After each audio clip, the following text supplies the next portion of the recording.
La oración permite que podamos estar de un estado al otro. Es la oración que puede hacer estas cosas.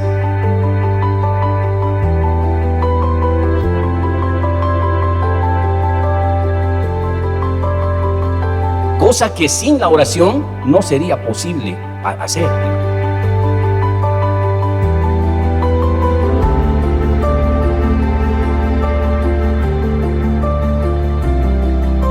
Entonces la oración no es más que solicitar la intervención de Dios en un asunto personal.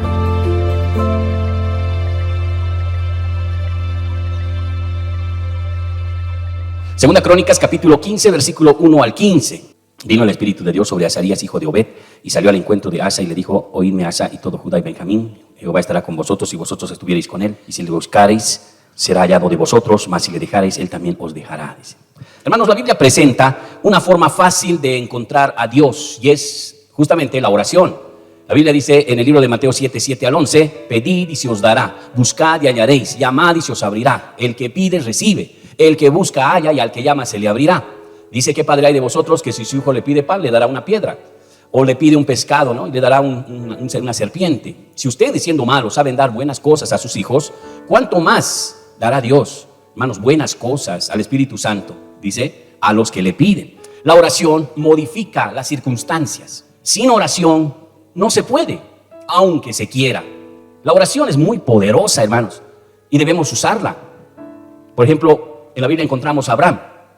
Definió el destino de Lot y lo salvó por una oración. Lo salvó de una muerte segura. Porque recordemos que Lot estaba cerca de las ciudades homosexuales de Sodoma y Gomorra, que Dios mismo había decidido destruir. Pero dice que Abraham intercedió y le dijo al Señor que si encontraría algún justo en esa ciudad, Señor, tú la perdonarías. El Señor, hermanos, envió ángeles para que sacaran a Lot de esa tierra porque iba a destruirse. Pero fue gracias a la oración de Abraham. La oración modifica las cosas. Dice la Biblia que Moisés oraba al Señor porque tenía que enfrentar una pelea contra los de Amalek, siendo inexpertos, apenas habían salido del desierto, no sabían pelear. Y dice que lo único que hizo Moisés es subir al monte, a la cima, y levantar sus manos y orar. Y dice que mientras él oraba, Israel prevalecía. Pero en un momento determinado, él se cansó, no pudo más estar de pie y orando al Señor. Entonces tuvo que bajar las manos, descansar. Y la Biblia dice que los de Amalek prevalecían contra Israel, estaban perdiendo. Entonces, al ver esa relación, Aarón y Hur se dieron cuenta. Yo creo que uno se debe dar cuenta, hermano. Yo no sé si usted se ha dado cuenta, pero hay mucha conexión entre la relación de orar y las circunstancias. Hay mucha relación. De hecho, la oración puede definir el destino de alguien. La oración puede lograr que las cosas se den. La oración puede hacer posible lo imposible. Pero es la oración, hermanos, es un poder. No sé si usted lo está comprendiendo de esa manera. Entonces, cuando Aarón y Hur vieron esa situación, que apenas levantaba las manos, entonces Israel prevalecía. Después de un tiempo bajaba las manos, prevalecía Amalek. Es como el enemigo vencer. Está orando y entonces se fortalecía. Ellos pensaron, debemos ayudarle. Y se pusieron uno al lado y le levantaron las manos después de sentarlo en una piedra. Y dice que ahí estuvieron levantándole las manos, orando los tres, hasta que Israel prevaleció contra Amalek y destruyó del todo, hermanos. Pero me impresiona saber cómo la oración tiene ese poder, hermano. Así que descansamos en nuestro corazón cuando usted sienta la presión de la vida, la presión de su vida personal, de su familia, la necesidad, no sepa qué hacer, o cuando no tenga un norte, un destino, cuando se sienta desfallecer, se sienta triste, ansioso, mal, hermano. ¿Qué es lo que tiene que hacer? Pensar. Es la oración que puede cambiar las cosas y es la oración que puede darme paz. Entonces debo orar. Uno tiene que llegar a esa conclusión. ¿Cuánto dicen amén? Dice la Biblia que cuando Josué estuvo en una pelea contra sus enemigos para conquistar la tierra, y eran demasiados, pero estaban venciendo, ya era las 6 de la tarde y empezaba a oscurecer. Entonces Josué declaró una oración. Dice la Biblia que él dijo después de orar: sol, párate. Y la Biblia dice, hermanos, que el sol se detuvo. Y Josué pudo destruir a todos sus enemigos porque se paró aproximadamente por un día entero. Y eso está registrado también en la historia. Le faltan 24 horas al mundo y creo que fueron esas las horas cuando Josué dijo: sol, párate. Hermanos, Dios los respaldó porque la confianza estaba en Él. En cualquier momento que se encuentre, su confianza debe estar en Dios y debe hacerlo a través de la oración, hermano. Usted recuerda el caso de Ana también, cuando oró al Señor por un hijo, cuando ella era estéril, cuando era menospreciada, cuando era insultada por su digamos así, la otra mujer de su esposo, porque tenía dos mujeres, Elcana, su esposo, y como la otra era fértil, daba hijos, la menospreciaban a Ana. Y bueno, ella se sentía mal, soportaba y soportaba y soportaba, y pues en un momento determinado ya se puso tan mal, tan triste, que no pudo más con la situación. Y estaba en casa totalmente así, amargada, destruida. Y su esposo dice que la amaba más a ella, y cuando un día le da una porción de comida, ella lanza la comida y se siente mal. El esposo le dice, ya basta, ¿por qué te sientes así? Y ella en su impotencia le dijo, dame un hijo. Y entonces el hombre dijo, ¿acaso soy Dios para darte un hijo? Le dice, eso es asunto de Dios. Hermanos, ella de impotencia no sabe qué hacer en esos momentos. Cuando hay impotencia en la vida, debes correr al altar y allá orar. Ana lo hizo, pero con un corazón roto, desfalleciente, ya no tenía vergüenza. Dice que cuando oraba, su cara empezaba a cambiar y lloraba y al mismo tiempo deformaba ahí. Y entonces el sacerdote cuando le ve dice, está ebria esta mujer. Y ella dice, no estoy ebria, es que tengo dolor, tengo tristeza, en mi corazón está mal. ¿Cuál es la razón de tu desgracia? Es que no tengo hijos, no puedo darle hijos a mi esposo. Yo quiero tener un hijo y no puedo. Y el sacerdote le dice, tranquila, Dios te ha escuchado, anda, vas a tener un hijo. Ella creyó la palabra, por eso la palabra hay que creerla. ¿Cuántos dicen amén? Hay algunos que le cuestionan a la palabra, ¿será? Tal vez nomás el pastor está diciendo estas cosas. Debe querer de darme un mensaje subliminal. A mí me está atacando. Queridos hermanos, Dios habla por la palabra, porque oramos mucho para que lo haga. Y hermanos queridos, debemos depender. Ella creyó, se fue. La Biblia dice que a los 9 meses ella tuvo al pequeño Samuel. Pero ella dijo, Señor, si tú me das un hijo, yo te lo entrego a ti. Después de que llegó el hijo, después de destetarlo, lo llevó al templo y lo entregó. Cumplió su palabra. Y ella tuvo después otros hijos más. ¿Se da cuenta? Cada año lo iba a ver a su pequeño hijo al templo. Y le llevaba ropa, le llevaba cosas, como si fuera al cuartel. Y Samuel creció, hermano, con gracia ante los ojos de los hombres y ante los ojos de Dios. Dios lo escogió para ser un gran profeta y sacerdote en ese tiempo y no dejó echar por tierra ninguna de sus palabras. Fue tremenda la vida de Samuel. Hermanos queridos, debo decirle que Dios escucha las oraciones. En las necesidades, problemas, dificultades, Dios escucha las oraciones. La palabra de Dios dice también que el Señor Jesucristo tuvo que orar toda la noche para elegir a sus apóstoles. Después, al día siguiente, Él bajó y escogió a los suyos. Pero le costó orar. Cuesta orar, hermano. Pero si lo haces, las cosas pueden mejorar. Yo lo creo así. Aunque al principio tal vez no tengas esperanza, no tengas paz, estés triste, estés mal, tal vez tienes problemas familiares, peleas mucho, tal vez no tienes dinero, no tienes un trabajo, no tienes prosperidad, no tienes bendición, tal vez estás inseguro porque piensas que la vida no tiene sentido, o tal vez no te está yendo bien en algo. Dices, ¿qué puedo hacer yo? ¿Qué puedo hacer yo? ¿Cuál es la reacción normal de una persona? Normal, natural. Se enoja, se molesta y se amarga. Esa es la situación. Y castiga a Dios. Pero eso es un corazón maligno, hermano. Porque uno dice, me enojo con Dios, me enojo con la iglesia, ya no voy al culto, no voy a orar, voy a dejar de diezmar, voy a dejar de orar, voy a dejar de hacer todo. Es que Dios no se ha movido. Como si Dios fuera nuestro sirviente y tenga que estar ahí. Hermano, Dios no hace nada y dice, vamos a trabajar. Y si quieres vamos a seguir esperando porque yo tengo toda la eternidad, dice el Señor. Aquí el que debe cambiar eres tú, no yo. Debes orar y aprender a orar, humillar tu corazón, derramar tus lágrimas, hacerte nada en su presencia, humillarte hasta que Él mueva su mano.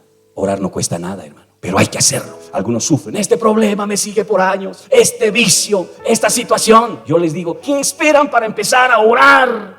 Es tiempo de orar si quieres ver cambios.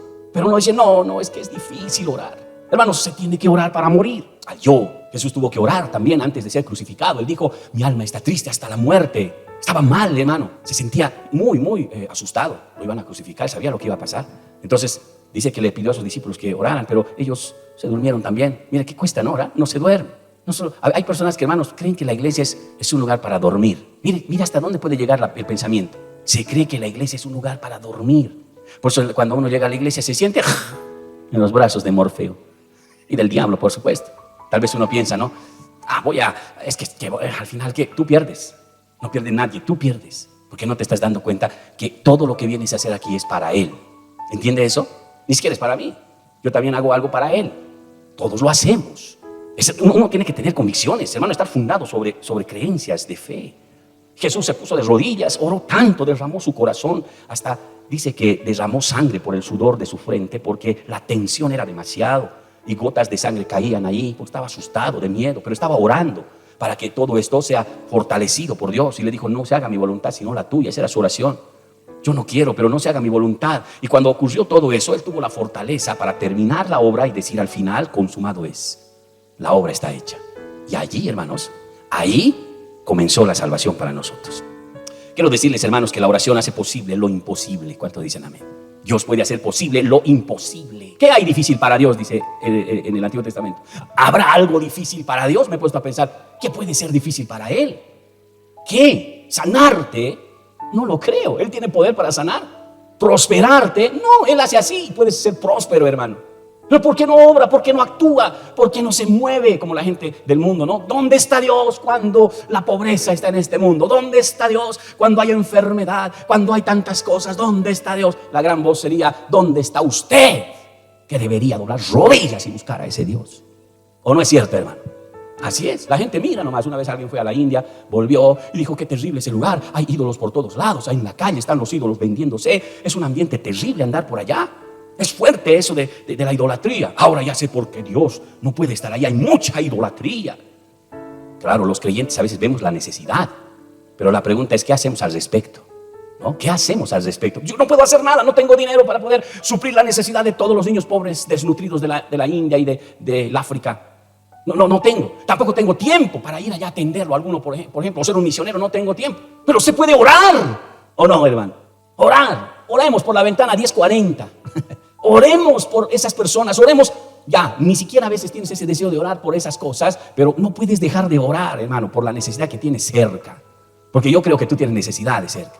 Si ves a tu familia que no es creyente, ya tienes un motivo de oración ahí. Un motivo de oración. Tienen que llegar a Cristo. Si ves necesidad en tu barrio, ya tienes otro motivo de oración.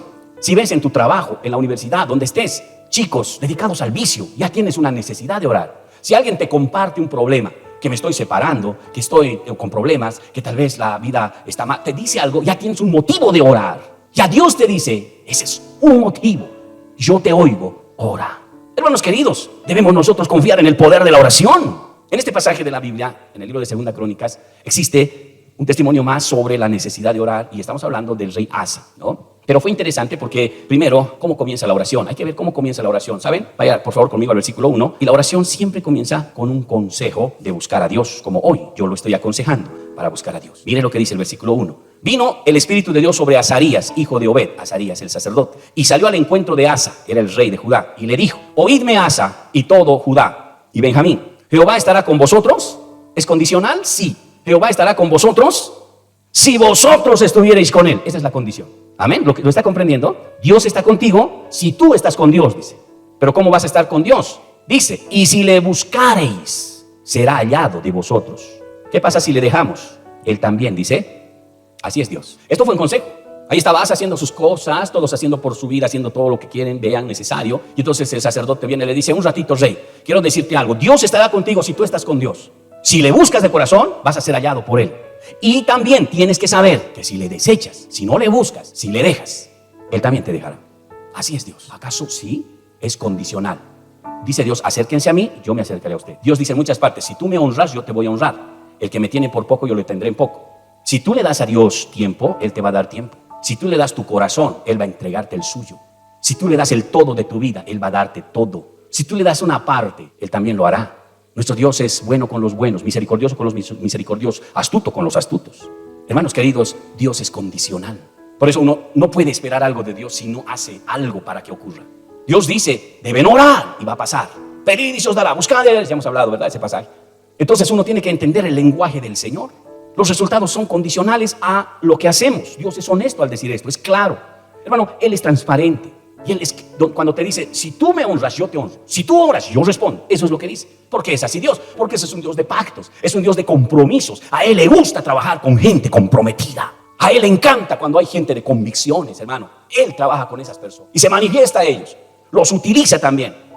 Es más o menos como el matrimonio. Usted tiene que tal vez relacionarlo. Cuando una persona se casa con otra, se supone que es hasta que la muerte los separe. Esa es la consigna. Entonces yo me caso hasta que uno de los dos muera, ¿no? Ahora la pregunta sería, ¿quién se casaría con una persona que no quiere compromiso? ¿Quién se casaría con una persona que no quiere nada serio?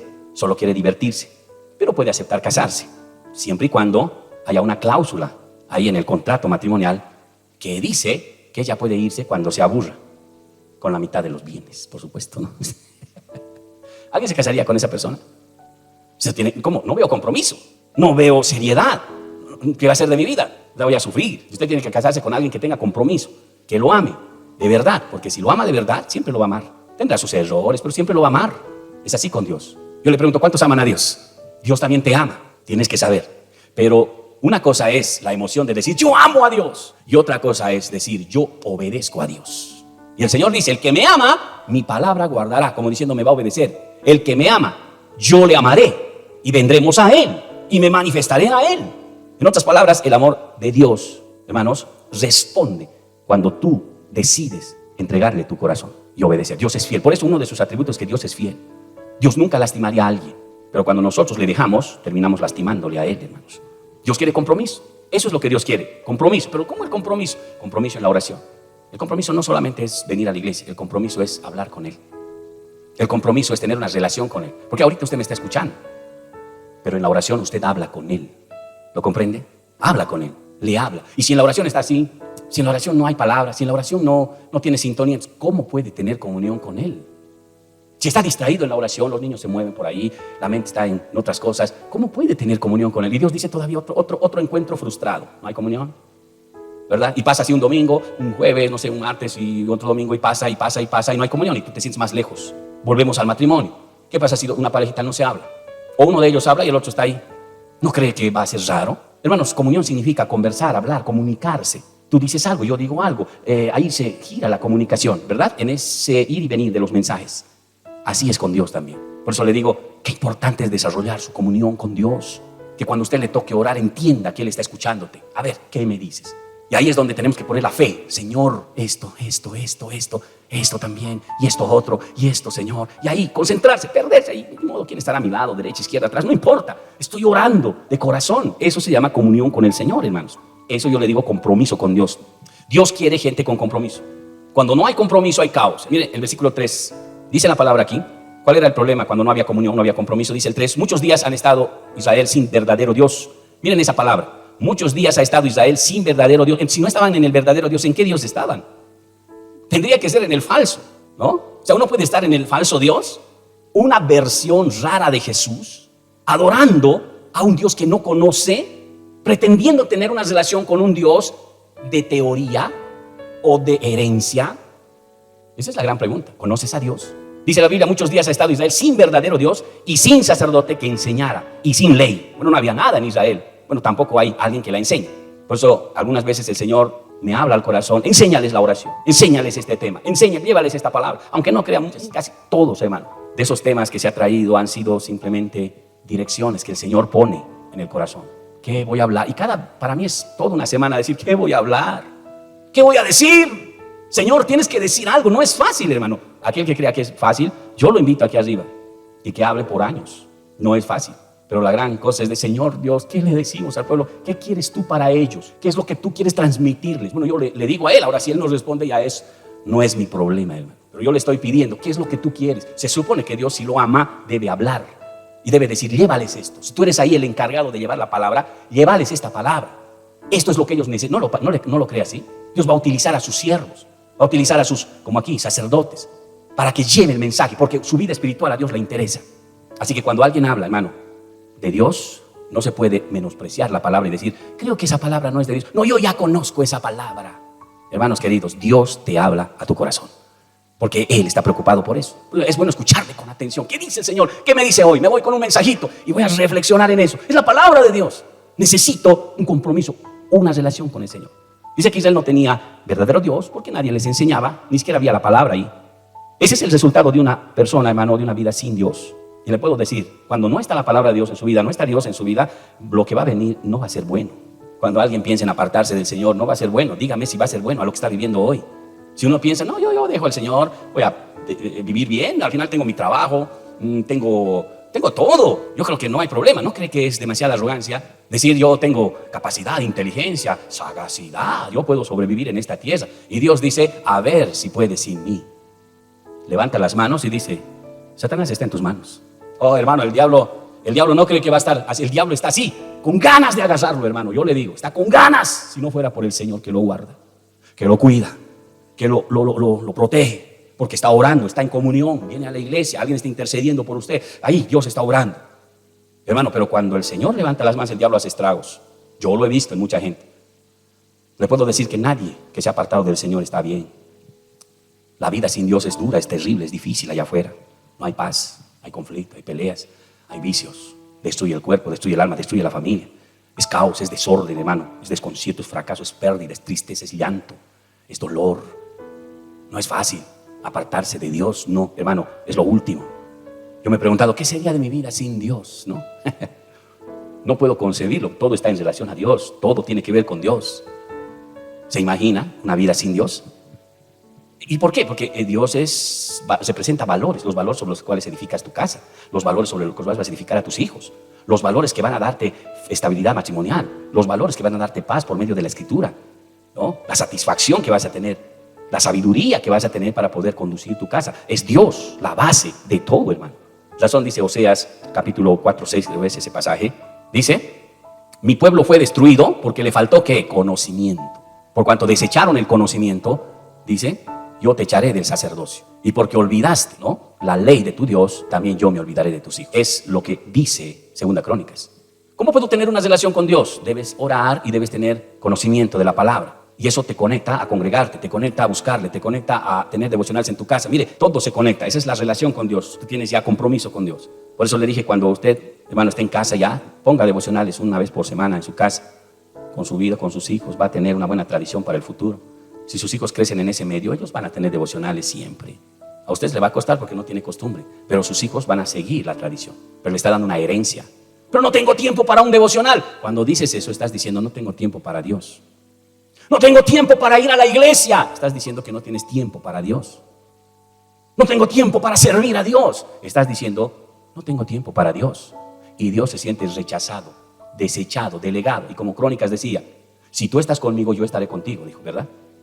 Si tú me buscas, dijo, Segunda Crónicas 15:2, dice, no, vas a ser hallado por Él, pero si le dejas, Él también te dejará. Y allá dice, sin el conocimiento, el pueblo perece, y sin conocimiento, Dios se olvida de sus hijos. Y sin conocimiento, es destruido el pueblo. O sea, es importante la relación que tenemos con el Señor, hermanos. Dice, mi pueblo fue destruido.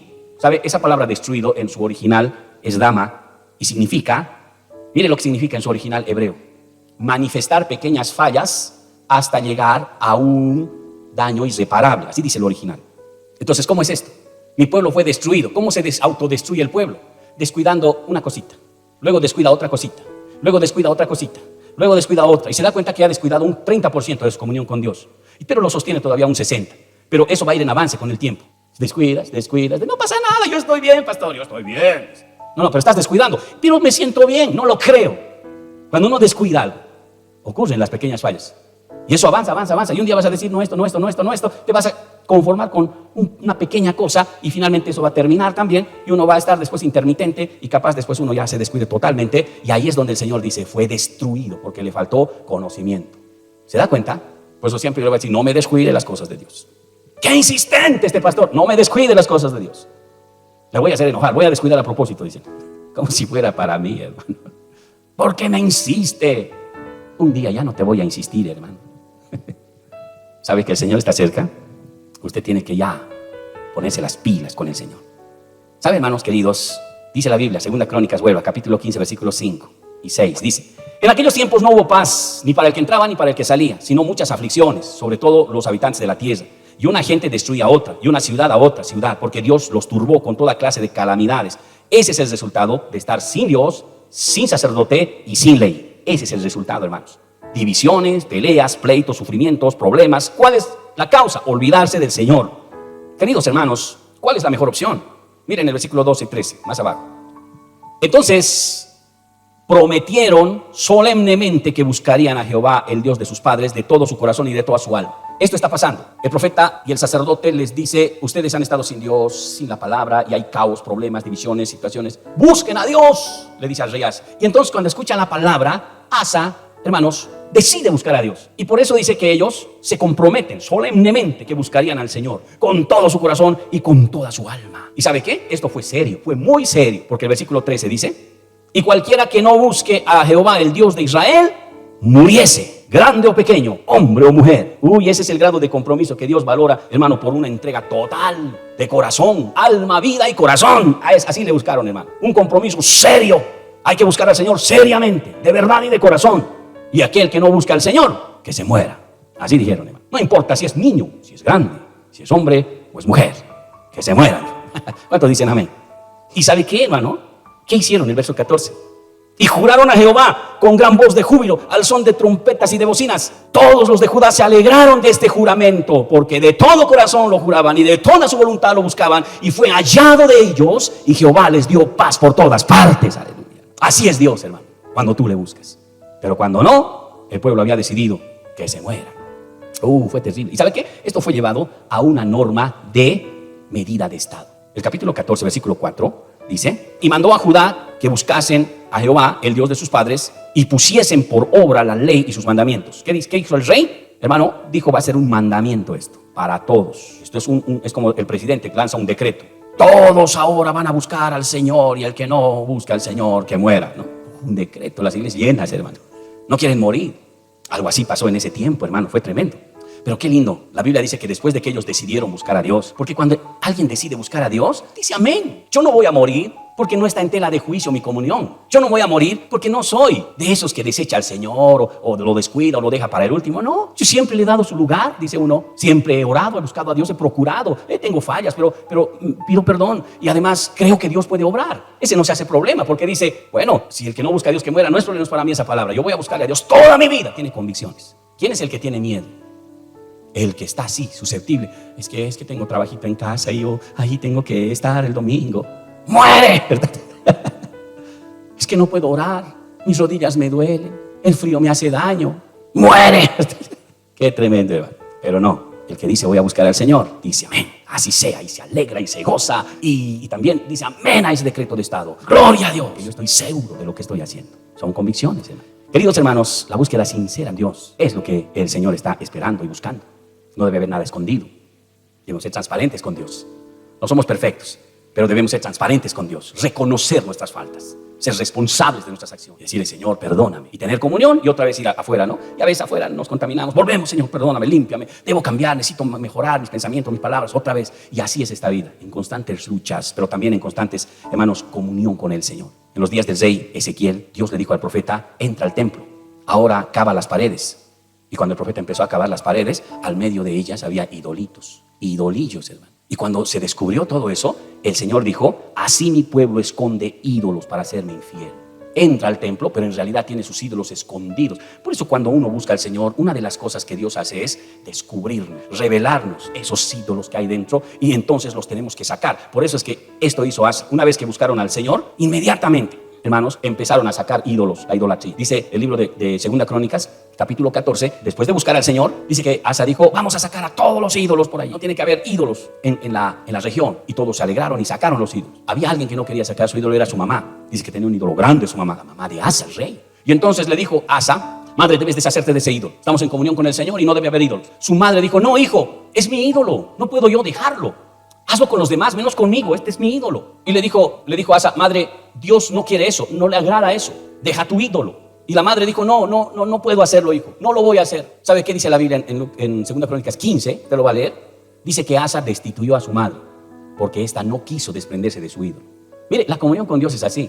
No voy a tolerar ni a mi propia madre que sea idólatra. Porque la comunión con Dios, hermano, es la comunión con Dios por sobre tu esposo, sobre tu esposa, sobre tus hijos. Sobre todo, porque se supone que Dios está primero, ¿verdad? No puedo tolerarme eso. Cuando Dios está abajo y arriba una persona, comienza a idolatrizar a esa persona. Hermanos queridos, la desechó como madre. Y al final dice que tuvieron tiempos de prosperidad, tiempos de paz, tiempos de edificación, tiempos de victoria. Váyase conmigo al capítulo 14, 6, 7. Dice, edificó ciudades fortificadas en Judá, por cuanto había dado paz en la tierra y no había guerras contra él en aquellos tiempos, porque Jehová le había dado paz. Dijo, por tanto, a Judá, edifiquemos estas ciudades, cerquémoslas con muros, con torres, puertas, barras, ya que la tierra es nuestra, porque hemos buscado a Jehová nuestro Dios. Y le hemos buscado y él nos ha dado paz por todas partes. Edificaron pues y fueron prosperados. ¿Dónde empieza la prosperidad? Buscando al Señor. ¿Dónde empieza la bendición? Buscando a Dios. ¿Dónde empieza la edificación, la construcción? Buscando a Dios. ¿Dónde empieza todo? Del 8 al 13, lo voy a resumir. Dice que un ejército vino a luchar contra el rey, ¿verdad? Y dice que salió contra ellos Sera, etíope, del ejército de 1.000.000 de hombres, 300 carros, y vino hasta Maresa, dice. El verso 10 dice, entonces salió Asa contra él y ordenaron la batalla en el valle de Séfora junto a Maresa. El 11 dice, y clamó, miren, y clamó Asa a Jehová, su Dios, y dijo, oh Jehová, para ti no hay diferencia alguna en dar ayuda al poderoso o al que no tiene fuerzas. Ayúdanos, oh Jehová, Dios nuestro, porque en ti nos apoyamos y en tu nombre venimos contra este ejército. Oh Jehová, tú eres nuestro Dios, no prevalezca contra ti hombre. Y Jehová, ¿qué hizo? Deshizo a los etíopes. Delante de Asa y delante de Judá huyeron los etíopes. Tremendo, hermano. Cuando estás con Dios, las cosas deben ir así, hermano. Si las cosas no están así, hay que decir, Señor, tal vez no busco, no me doy lugar, no tengo compromiso con Dios. Pienso que todo eso está afectando. Señor, voy a afirmar mi compromiso. Que hay una consigna en nuestra vida. ¿Sabe cuál es la consigna? Si buscamos al Señor, Dios va a responderte. Tarde o temprano te va a responder. No te desesperes. Pero si lo dejas, hermano, Él también te dejará. Eso pasó aquí. Asa buscó de todo corazón, hizo un decreto, hizo cosas grandes. Dios los halló, los bendijo, les dio edificación, les dio victoria, les dio todo, hermano. Y estaba Asa bien prosperado. Pero Asa tampoco se libra de esta consigna. Asa decidió dejar al Señor y Dios también lo dejó. Si lee conmigo el capítulo 16, versículo 1 al 3. En el año 36 de su reinado de Asa, ya había pasado tiempo, ¿no? Subió Baasa, rey de Israel, contra Judá y fortificó a Ramá para no dejar salir ni entrar ninguno al rey Asa, al rey de Judá. Dice el versículo 2. Entonces sacó Asa la plata y el oro de los tesoros de la casa de Jehová y de la casa real, y envió Ben-Hadad, rey de Siria, que estaba en Damasco, diciendo, hay alianza entre tú y yo. Mire lo que dice Asa. Hay alianza entre tú y yo, como lo hubo entre tu padre y mi padre. Y aquí yo te he enviado plata, oro, para que vengas, deshagas la alianza que tiene con Baasa, rey de Israel, a fin de que se retirare de mí. Ahí está la locura de Asa. Claro, ya tenía todo. Y cuando uno tiene todo, fácilmente ya deja de confiar en Dios, como le dije. A veces uno es fiel hasta que logra algo. Qué pena, qué tristeza que cuando uno tiene algo, empieza a ser infiel. Hay personas que son fieles hasta que se casan, después son infieles. Personas que se casan son fieles hasta que tienen sus hijos, son infieles. Hay personas que son fieles hasta que tienen un buen trabajo con un buen sueldo, después son infieles. Hay personas que son fieles hasta que de repente les pasa algo tremendo y después son infieles. ¿Por qué somos así?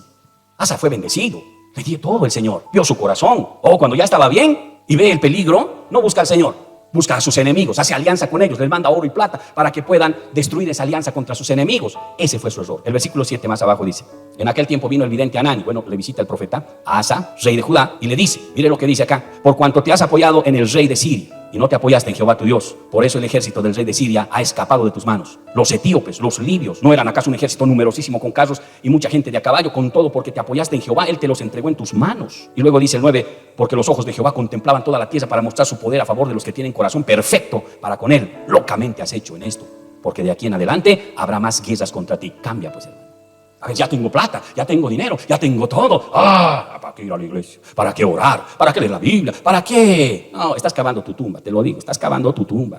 Acuérdate de mí. ¿Acaso Dios es un juguete que jugamos? Ya nos hemos cansado, lo dejamos, ahora vamos a otra cosa. Olvídate, hermano. Dios no es un juguete. Dios dice, la consigna, tú estás conmigo, yo estoy contigo. Tú me buscas, serás hallado por mí. Si me dejas, yo te dejo. Asa buscó al Señor, lo bendijo, lo prosperó, lo levantó. Le dio todo, hermano. Teniendo todo, se levantó y buscó ayuda. El profeta viene y dice, tú realmente no tienes sangre. Dios te bendijo. Es más, cuando te has enfrentado contra esos millares de etíopes, Dios te dio la victoria.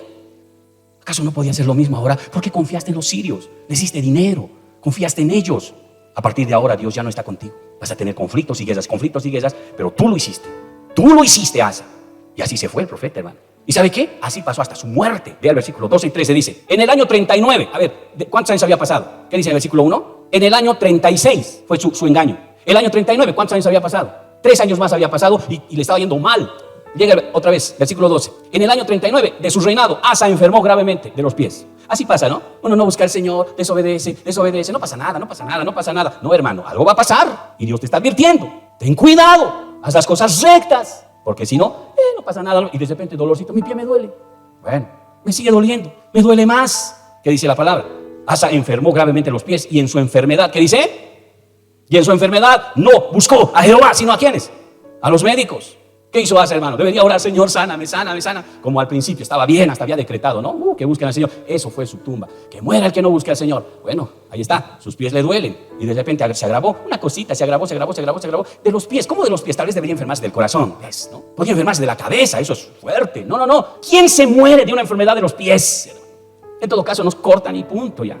Yo no estaba aunque en silla de ruedas, pero vivo. ¿Quién se muere de los pies? No. Cuando hay cosas así, tiene que ser Dios, hermano. Enseñando. ¿Por qué te apartaste de Dios? ¿Por qué te fuiste? Te alejaste. Había una consigna. Es como la esposa se enoja. ¿Por qué me fuiste infiel? ¿Acaso no dijimos ahí en el altar hasta que la muerte nos separe? ¿Qué te pasó? ¿Por qué me hiciste esto? ¿Ahora tú crees que voy a vivir con este dolor, esta tristeza, esta situación? Hermano, es así. No se puede. Dios dice lo mismo. ¿Por qué te apartaste si tenías un compromiso conmigo? ¿Qué te pasó? Ya sabías la consigna. Bueno, dice que se agravó y él dijo, ¿qué hago? ¿Qué hago? Traigan a los médicos, los mejores médicos, que vengan. Le vieron, claro, el médico, hermano. ¿Acaso el médico te sana? No, a algunos les sana pues el medicamento, o a veces de repente, ¿no? Algunos solo son calmantes. Pero ¿realmente te sana el médico? Es confiar en los médicos. ¿Qué pasó, hermano? El 13. Y durmió Asa con sus padres. Y murió en el año 41. ¿Cuánto tiempo sufrió de sus pies? ¿No? Murió en el año 41, dice. A los 36 le fue infiel al Señor. A los 39 le viene la enfermedad. 2 años de dolor de pies, a los 41 se muere. Oh, hubiera sido un buen rey, hubiera sido un buen hermano, hubiera sido un buen líder, hubiera sido un buen cristiano. ¿Qué le pasó? Se apartó del Señor. Hermano, jamás lo haga. Vamos a ponernos de pie.